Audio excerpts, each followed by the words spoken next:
త్వరలో కొత్త విద్యుత్ పాలసీని తీసుకొస్తున్నట్లుగా ముఖ్యమంత్రి రేవంత్ రెడ్డి ప్రకటించారు. వివిధ రాష్ట్రాల విద్యుత్ విధానాలు సమగ్రంగా అధ్యయనం చేసి శాసనసభలో చర్చించి విద్యుత్ విధానాన్ని అమలు చేయాల్సిన అవసరం ఉందని రేవంత్ రెడ్డి అభిప్రాయపడ్డారు.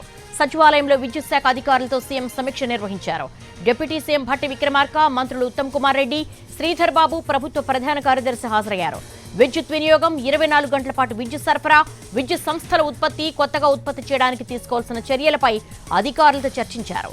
ఎన్నికల్లో ఇచ్చిన గృహ జ్యోతి పథకానికి 200 యూనిట్లు అందించడానికి తీసుకోవాల్సిన చర్యలపై సుదీర్ఘంగా చర్చించారు.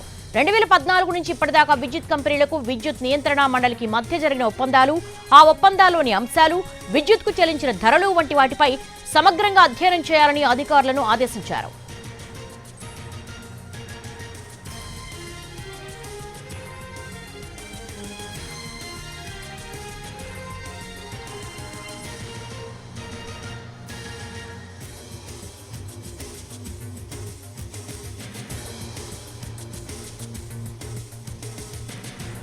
బ్రేకింగ్ పాయింట్స్ చూస్తున్నాము. తెలంగాణ రాష్ట్రంలో కొత్త విద్యుత్ పాలసీని తీసుకొస్తున్నట్టుగా ముఖ్యమంత్రి రేవంత్ రెడ్డి ప్రకటించారు. విద్యుత్ శాఖపై సీఎం రేవంత్ సుదీర్ఘంగా సమీక్ష సమావేశం నిర్వహించారు. ఆయన రాష్ట్రం ఏర్పడినప్పటి నుంచి ఇప్పటి వరకు చేసుకున్నటువంటి ఒప్పందాలపై సమగ్ర నివేదిక సమర్పించాలని ఆదేశించారు. ఆయన ఇకపై బహిరంగ మార్కెట్లో తక్కువ ధరకే విద్యుత్ కొనుగోలు చేయాలని ఆదేశించారు. ఇతర రాష్ట్రాలతో చేస్తున్న పీపీఏ ఒప్పందాలు, ఈఆర్సీ ఇచ్చిన అనుమతుల వివరాలు కూడా ఇవ్వాలని ఆదేశించారు.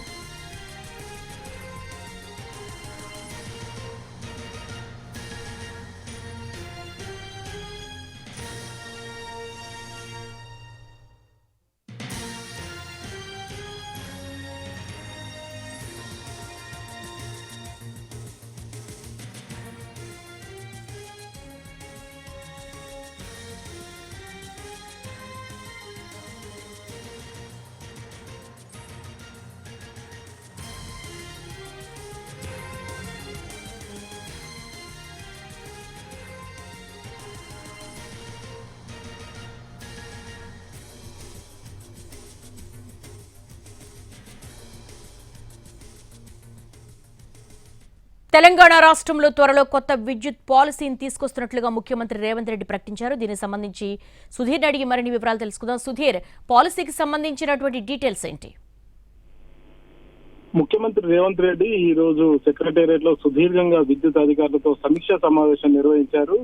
సాయంత్రం 4 గంటల వరకు కూడా ఈ సమీక్షా సమావేశం నిర్వహించారు. మొత్తానికి ఈ సమీక్షా సమావేశం తర్వాత కొత్త విద్యుత్ పాలసీ తీసుకురావాలని చెప్పేసి తెలంగాణ ప్రభుత్వం నిర్ణయించినట్టుగా కూడా తెలుస్తుంది. అదే విషయానికి సంబంధించి అధికారులకు పలు ఆదేశాలు కూడా జారీ చేశారు ముఖ్యమంత్రి రేవంత్ రెడ్డి.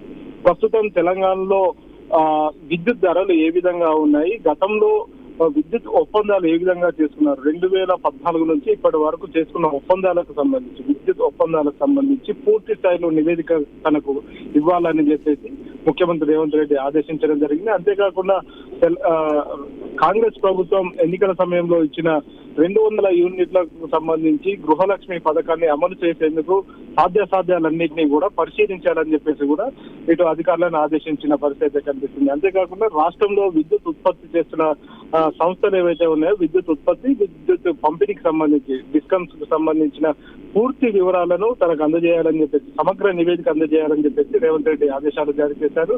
అంతేకాకుండా ప్రస్తుతం రాష్ట్రంలో విద్యుత్ ఉత్పత్తి చేస్తున్న సంస్థలకు సంబంధించి కాకుండా విద్యుత్ నిర్మాణ పనులు విద్యుత్ కు సంబంధించిన సంస్థలు ఏవైతే ఉన్నాయో ఆ సంస్థల పనితీరుకు సంబంధించి కూడా పూర్తి స్థాయిలో వివరాలు అందజేయాలని చెప్పేసి కూడా రేవంత్ రెడ్డి ఆదేశాలు జారీ చేశారు.